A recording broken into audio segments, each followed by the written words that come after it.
काठमाडौँको ट्राफिक जामलाई लिएर एउटा ठूलो खबर आएको छ। ल यो नयाँ आयोजनाबारे कुरा गरौँ न त। कोटेश्वर तिनकुने जडीबुटीको जाम सायद काठमाडौँको सबैभन्दा ठूलो टाउको दुखाइ हो होइन त? यो जामले गर्दा समय, पैसा सबै बर्बाद हुन्छ। हरेक दिन हजारौं मान्छेलाई यसले असर गर्छ।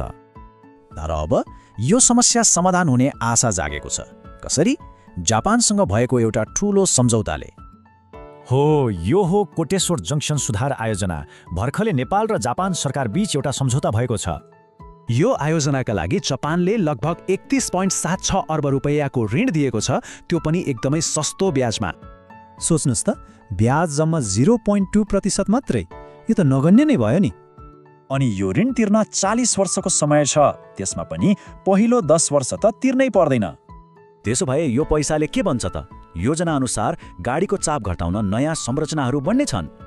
खास गरी कोटेश्वर जडीबुटी खण्डमा अन्डरपास र फ्लाइओभर दुवै बन्नेछन्। यो नै मुख्य काम हो। ल अब हेरौँ यसले काठमाडौँ उपत्यकालाई के कस्ता अवसर र फाइदाहरू ल्याउन सक्छ। सबैभन्दा ठूलो फाइदा त जाम घट्नु नै भयो। यात्रा सजिलो हुन्छ, व्यापार व्यवसायलाई पनि फाइदा पुग्छ। जाइकाका प्रमुखले भन्नुभए जस्तै यसले हाम्रो दैनिक जीवनलाई सहज बनाउँछ र सहरलाई नै नयाँ ऊर्जा दिन्छ। यो पूरा आयोजना सडक विभागले हेर्नेछ र यसलाई सक्न लगभग 8 वर्ष लाग्ने अनुमान छ। तर असली चुनौती त अब सुरु हुन्छ, त्यो हो कार्यान्वयन। त्यसैले सबैभन्दा ठूलो प्रश्न यही हो, के यो 8 वर्षीय आयोजना साँच्चै समयमै सम्पन्न होला त?